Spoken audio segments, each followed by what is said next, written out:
ಅಲ್ಲಿ ರೈತರ ಆಕ್ರೋಶದ ಕಟ್ಟೆ ಒಡೆದಿತ್ತು. ಎತ್ತಿನ ಬಂಡಿ ಕಟ್ಕೊಂಡು ರಸ್ತೆಗಿಳಿದಿದ್ರು. ಪೊಲೀಸರ ವಿರುದ್ಧ ಗುಟುರು ಹಾಕಿದ್ರು.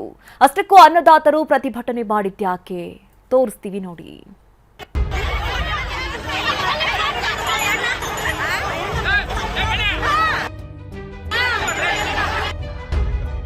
ಘೋಷಣೆ ಕೂಗೋದೇನು, ಕೇಳಿಡುತ್ತಾ ನುಗ್ಗೋದೇನು, ಎತ್ತಿನ ಗಾಡಿಯನ್ನ ಜಮೀನಿನತ್ತ ಓಡಿಸುತ್ತಿದ್ದಾರೆ. ಪೊಲೀಸರ ವಿರುದ್ಧ ಕೆರಳಿ ಕೆಂಡವಾಗಿದ್ದಾರೆ.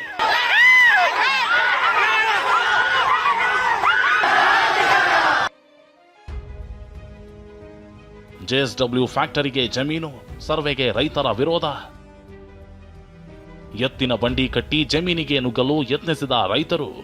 ಬಳ್ಳಾರಿ ತಾಲೂಕಿನ ಕುಡುತಿನಿ ಗ್ರಾಮದ ಹೊರವಲಯ ಇವತ್ತು ರಣಾಂಗಣ ಆಗಿತ್ತು. ಕಾರಣ ಇಷ್ಟೇ, 15 ವರ್ಷದ ಹಿಂದೆ ಕೈಗಾರಿಕೆಗಳ ಸ್ಥಾಪನೆಗಾಗಿ ಕುಡುತಿನಿ, ಹರಗಿ ನಡೋಣಿ, ಜಾಣಗುಂಟೆ, ಯರಂಗಳ್ಳಿ, ಸಿದ್ದಮ್ಮನಹಳ್ಳಿ ವ್ಯಾಪ್ತಿಯಲ್ಲಿ ಸುಮಾರು 12,000 ಎಕರೆ ಜಮೀನನ್ನ ಕೆಎಡಿಬಿ ಮೂಲಕ ಸರ್ಕಾರ ರೈತರಿಂದ ಖರೀದಿ ಮಾಡಿತ್ತು.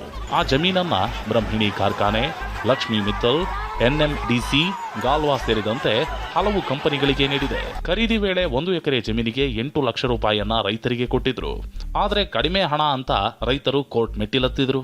ಸುದೀರ್ಘ ಹೋರಾಟದ ಬಳಿಕ ಸುಪ್ರೀಂ ಕೋರ್ಟ್ 1 ಎಕರೆ ಜಮೀನಿಗೆ 1,20,00,000 ರೂಪಾಯಿ ನೀಡುವಂತೆ ಆದೇಶಿಸಿದೆ. ಆದರೆ ಸರ್ಕಾರ ಹಣ ನೀಡಿಲ್ಲ. ಬದಲಿಗೆ ಜೆಎಸ್ಡಬ್ಲ್ಯೂಗೆ ಜಮೀನು ನೀಡಲು ಸರ್ವೆ ಮಾಡ್ತಿದೆ.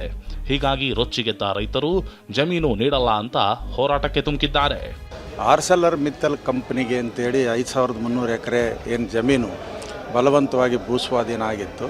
ಇವತ್ತು ಆರ್ಸೆಲರ್ ಮಿತ್ತಲ್ ಬದಲಿಗೆ ಜಿಂದಾಲ್ ಕಂಪನಿಗೆ ಅಂತೇಳಿ ಅಕ್ರಮವಾಗಿ ಕೆಐಡಿಬಿ ಅವರು ವರ್ಗಾವಣೆ ಮಾಡಿದ್ದಾರೆ ಅನ್ನುವಂಥ ವಿಚಾರ ನಮಗೆ ಗೊತ್ತಾಗಿ, ಸರ್ಕಾರ ಬೆಲೆ ನಿಗದಿ ಮಾಡೋದಕ್ಕೆ ಕೆಲವು ಮಾನದಂಡಗಳಿರ್ತದೆ. ಆ ಮಾನದಂಡಗಳನ್ನು ಮೀರಿ ಕಂಪ್ನಿ ಮಾಲೀಕರ ಜೊತೆ ಶಾಮೀಲಾಗಿ ಮೋಸ ಮಾಡಿ ಬೆಲೆ ನಿಗದಿ ಮಾಡಿದ್ದಾರೆ. ಅದನ್ನು ಸರಿಪಡಿಸಿ ಅಂತ ನಾವು ಕೇಳ್ತಾ ಇದ್ದೀವಿ. ಭೂಮಿ ವಾಪಸ್ ನೀಡುವಂತೆ ರೈತರು ಪ್ರತಿಭಟನೆ ಮಾಡ್ತಿದ್ದಾರೆ. ಕಳೆದುಕೊಂಡಿರುವ ಜಮೀನಿಗೆ ನುಗ್ಗಿ ಉಳುಮೆಗೆ ಯತ್ನಿಸಿದ್ರು. 10 ಎತ್ತಿನ ಬಂಡಿಗಳ ಮೂಲಕ ನುಗ್ಗಲು ಯತ್ನಿಸಿದಾಗ ಪೊಲೀಸರು ರೈತರ ನಡುವೆ ತಳ್ಳಾಟ ನೂಕಾಟ ನಡೆಯಿತು. ಪರಿಸ್ಥಿತಿ ಕೈಮೀರುತ್ತಿದ್ದಂತೆ ಪೊಲೀಸರು 200ಕ್ಕೂ ಹೆಚ್ಚು ಮಂದಿಯನ್ನ ವಶಕ್ಕೆ ಪಡೆದರು. ರೈತರಿಗೆ ನ್ಯಾಯವಾದ ಭೂಬೆಲೆ ಕೊಡಬೇಕಂತ ಹೋರಾಟ ಮಾಡ್ತಿದ್ರು. ರೈತರಿಗೆ ಮೋಸದ ಭೂಬೆಲೆ ಕೊಟ್ಟು ರೈತರನ್ನು ವಂಚನೆ ಮಾಡಿದ್ದಾರೆ. ಮತ್ತು ಇಲ್ಲಿವರೆಗೂ ಉದ್ಯೋಗವನ್ನು ಸೃಷ್ಟಿ ಮಾಡುವಂಥ ಕಾರ್ಯಕ್ರಮನ ಇವತ್ತಿಗೂ ಜಾರಿ ಮಾಡಿಲ್ಲ. ಹಾಗಾಗಿ ನಮ್ಮ ರೈತರು ಕಳೆದ 3 ವರ್ಷದಿಂದನೂ ನಮ್ಮ ಭೂಮಿಗೆ ನ್ಯಾಯವಾದ ಭೂಬೆಲೆ ಕೊಡಬೇಕು, ನಮ್ಮ ಕುಟುಂಬಗಳಿಗೆ ಉದ್ಯೋಗವನ್ನು ಕೊಡಬೇಕು ಮತ್ತು 3 ಕೈಗಾರಿಕೆಗಳು ಪ್ರಾರಂಭ ಮಾಡಬೇಕು, ಇಲ್ಲವಾದರೆ ನಮ್ಮ ಭೂಮಿಯನ್ನು ನಮಗೆ ವಾಪಸ್ ಕೊಡಬೇಕಂತ ಹೋರಾಟ ಮಾಡ್ತಾ ಇದ್ವಿ. ನ್ಯಾಯಯುತ ಭೂಬೆಲೆಗಾಗಿ ರೈತರು 4 ವರ್ಷಗಳಿಂದ ಪ್ರತಿಭಟನೆ ಮಾಡ್ತಿದ್ದಾರೆ. ಆದರೆ ತಕ್ಕ ಪರಿಹಾರ ನೀಡದೆ ಸರ್ಕಾರ ಜಮೀನನ್ನ ಕಂಪನಿಗೆ ನೀಡಲು ಮುಂದಾಗಿರೋದು ಅನ್ನದಾತರನ್ನ ಕೆರಳಿಸಿದೆ. ಇದು ಮುಂದೆ ಯಾವ ಹಂತಕ್ಕೆ ತಲುಪುತ್ತೋ ನೋಡಬೇಕು.